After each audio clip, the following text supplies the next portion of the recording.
मिर्ज़ा जी की आदत है, वो अक्सर हज़रत सैयदना मुआविया रज़ी अल्लाह ताला अन्हु के बुग़्ज़ में इतना आगे निकल जाते हैं कि जो रिवायात सनद के एतबार से, जो अक़वाल सनद के एतबार से ज़ईफ़ होते हैं, उनको भी धड़ल्ले से सही बनाकर नकल कर देते हैं। ये सब कुछ हज़रत मुआविया रज़ी अल्लाह अन्हु के बुग़्ज़ में होता है।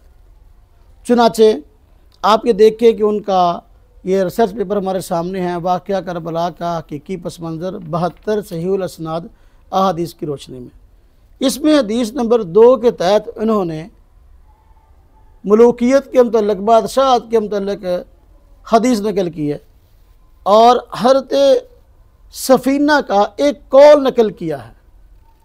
हज़रत सफ़ीना का बनु उमैया की खिलाफत के मुतल्लिक़ एक कौल नकल किया है तिरमिज़ी शरीफ के हवाले से कि वो तो शरीर तरीन हुकूमत करने वाली एक मलूकियत यानी बादशाहत है। अब ये जो कौल नकल किया हज़रत सफ़ीना का, तिरमिज़ी शरीफ का इसमें हवाला दिया है और फिर इसकी तस्हीह नकल की है मशहूर गैर मुक़ल्लिद आलम अल्लामा नासिरुद्दीन अलबानी से, और अहादीस जो उनकी सहीहा हैं, सिलसिला अहादीस सहीहा, उसका हवाला भी दिया है। चुनाचे हवाले में लिखा है सिलसिला अहादीस सहीहा, हाँ जी, हदीस नंबर 469। हालांकि देखा जाए तो यहाँ पर अल्लामा अलबानी ने सिलसिला अहादीस सहीहा के अंदर उन्होंने जब ये हदीस नकल की है तो जो कौल था हज़रत सफ़ीना का, इस कौल का ज़ईफ़ होना ख़ुद उन्होंने वाज़े किया है और बताया है कि इसका रावी हशर बिन नबाता ये ज़ईफ़ है।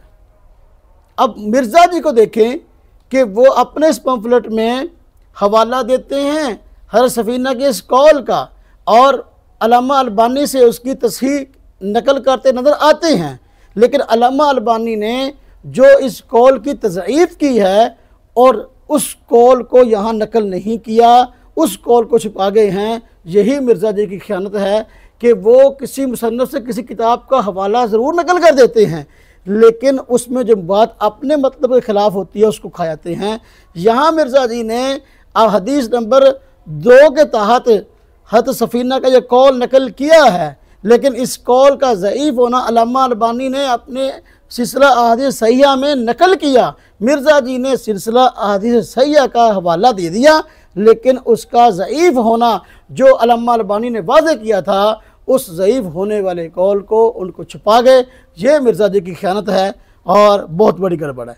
इसी तरह मिर्ज़ा जी ने मुसन्नफ़ इब्न अबी शैबा का भी हवाला दिया है इसी अपना वाक़या करबला के पस मंज़र में हदीस नंबर 2 के तहत, और हदीस नंबर 37,157 है। और इसके बाद लिखा है इसनादुहु सही अला शर्त शेख अलबानी, कि भाई इसकी सनद सही है अल्लामा अलबानी की शर्त के मुताबिक। हालांकि अल्लामा अलबानी तो इस कौल को हशर बिन नबाता रावी की वजह से ज़ईफ़ करार दे चुके हैं, तो फिर ये कहना कि अल्लामा अलबानी की शर्त के मुताबिक ये सही है, ये मिर्ज़ा जी का वाज़े झूठ है।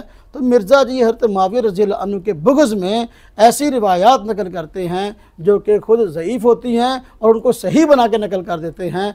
ये कितना बड़ा जुर्म है कि नाम है वाक़या करबला का हकीकी पस मंज़र 72 सहीहुल असनाद अहादीस की रोशनी में, और वहाँ पर ऐसे अक़वाल, ऐसी जरा जो कि उन अहादीस पर है, उनको छिपा गए हैं। तो फिर भी मिर्ज़ा जी के हक़ बयान करने में कोई फ़र्क नहीं आया और मिर्ज़ा जी की सदाकत में कोई फ़र्क नहीं आया।